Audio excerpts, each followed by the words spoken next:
what do you, according to you guys, think that, what steps we should take or we should take to avoid falling into depression or stress? Many people refer to our generation as the mental health issue generation, right? So do you think that is true? What do you think about this? Do you think this is fair on our part? Do you think, people with some sort of disability, you know, I mean, should be termed as inspirational and, or undermine their rights to equality or independence?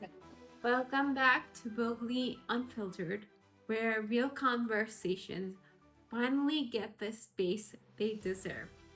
Today, we'll be talking about stress and how we tackle stress, from academic stress, the corporate grind, those constant alarm bells that are ringing, those unreachable goals. We'll talk about mental health, how our generation is breaking the silence, why therapy isn't and shouldn't be a taboo word anymore, and why just talking it out really does help sometimes. And most importantly, we'll be talking about disability and inclusion, and we'll be asking, is concept and inspiration really always respectful? The art doesn't miss the point just a little bit. Inclusion, equality, and real world resilience. We'll be talking about real people, real stories, and how they have developed the skills, the talent to harness that inner confidence to achieve our goals. So stay tuned and let's get into the conversation.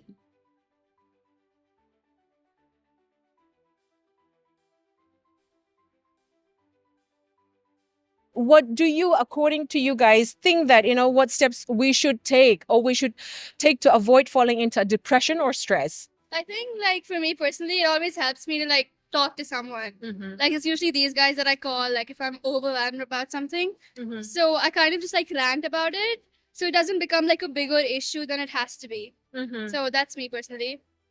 Yeah, I agree. I feel like definitely sharing what you think and what you're going through, it definitely helps with you like coping.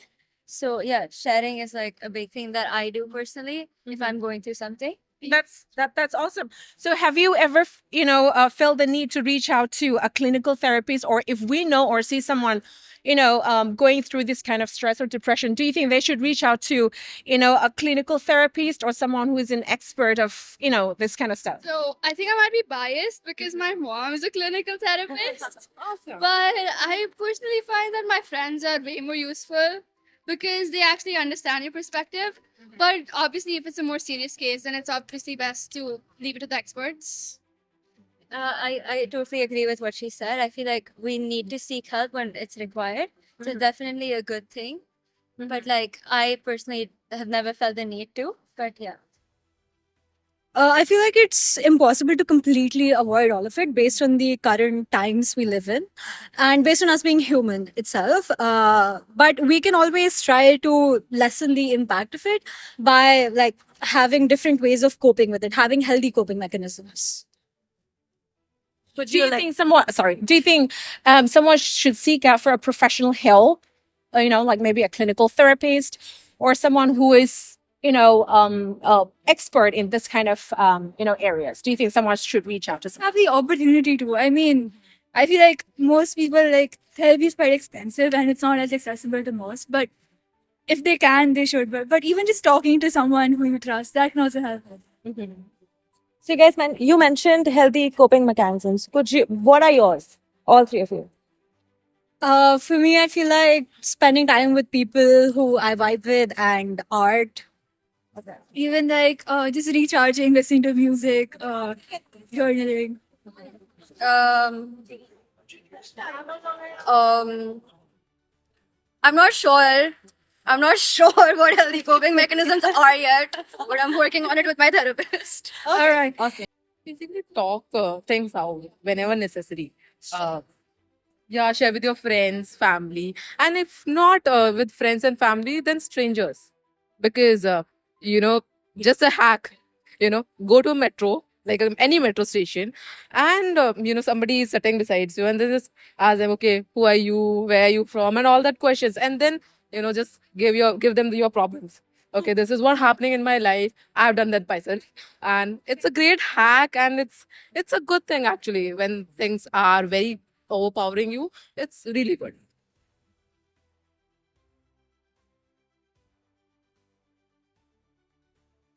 Many people, especially in our generation, especially in today's world, we term this generation as the mental health issue generation. So do you think this is true, and what do you think so?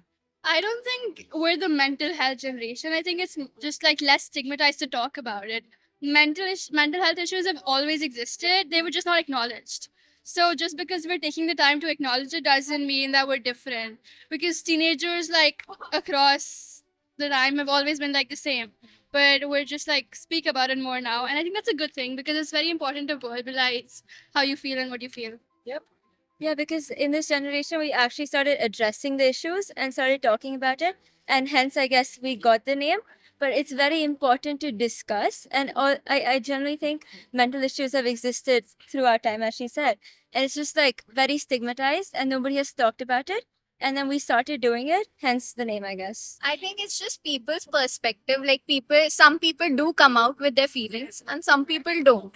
And we cannot just judge people on that it is a mental health generation, or like some people do actually feel to that level. And if they're coming out, that's very good and we should support them. I just feel that. Do you have anything to say to that? I would say that we are in a rat race ourselves, and everything is depending on whether I'm seeing in Gurgaon only. If I'm saying about Gurgaon, luxury cars, luxury cafes, everything expensive, then tight budget. Then we like yes, we should be.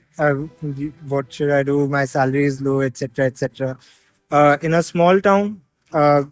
I mean to say, if you are belonging from somewhere in part of a Delhi where everything is cheap around you, and your salary is around similar to that of Gurgaon, wages are same, then you won't be feeling depressed. Yes, my salary is, I am satisfied with my salary and my spendings. Then I am satisfied. If I am not, then I am depressed.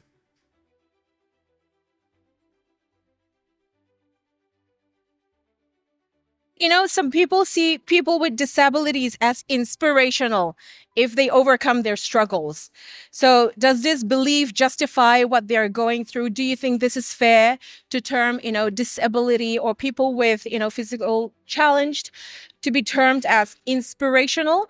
Does people calling, people with disabilities inspirational undermine their right to equality and, and independence? So I feel like they're definitely just living their life how anyone would. But calling them inspirational is, I feel like they're just living their life, and it's obviously inspirational that they're breaking the odds and overcoming the disability they have. But they're just like they're doing they're just living their life. Like I'm living my life, and it's not particularly inspirational. So it's definitely commendable that they're doing stuff, but it's not like I think yeah, that's it. So for me, I don't think seeing them as inspirational is a negative thing because you're kind of appreciating their efforts, and they obviously have it harder than people who don't have any disabilities. So by acknowledging that difference in maybe base capabilities, you're not exactly doing anything negative. You're just like acknowledging that we're more privileged. And I think there's nothing wrong with it. Also, inspirational per se, I don't think there's anything wrong with taking inspiration from anything. Like if something inspires you, then feel free to take inspiration from it. I don't think we should police what people find inspirational and not. No, that's not actually. It's not actually very fair. I've seen people who are very talented. They know exceptional things. About life in general, about things. So that's not fair. Actually. So I feel like putting them under a label would be not fair for them because they are already suffering a lot, which we don't know. Yeah. So putting up a label on them already, put their confidence low or something like that. Yeah. So I've seen this one thing.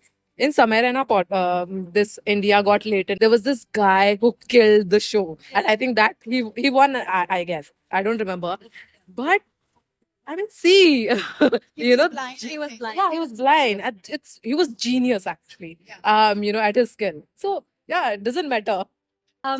I feel like terming them as inspirational is kind of a very selfish thing to do because you're only thinking of yourself in that moment. I get being inspired by people. I get having, like, seeing someone who's faced challenges and come through it. But it's also really insensitive to them. They're also just living their lives with the hand they've been dealt with and they're doing the best they can. And I get that it's inspiring to people, but it's also singling them out in a way, right? Because you're not lauding them for their achievements, you're lauding them for something that they're probably trying not to think about on a day-to-day basis. And also, I think it puts a lot of pressure on other people who might face those same issues. Because a lot of times when people say that, oh, you're so inspirational, for overcoming your challenges, it's like not everyone deals with their disabilities the same way.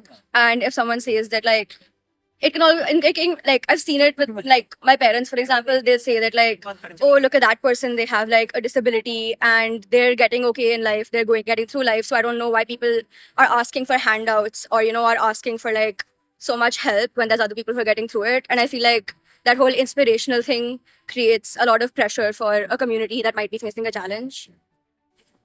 Do you think it justifies their rights? They have equal rights as any of us. We're all human. We have the same rights. I feel like that shouldn't even be like a question that we ask. If someone's physically disabled, mentally disabled, whatever, it doesn't make them less of a person. And also, it's also about, like, equity, right? Not just equality, because, like, for us as able-bodied people, we're already able to do a lot of things that people can't do. So saying that we shouldn't be giving special handouts to people is just not the same thing. If you're already, like, above them, you need to give them a way to get to the same place as you so that they can also get forward in life. So yeah, there definitely should be, like, rights for them.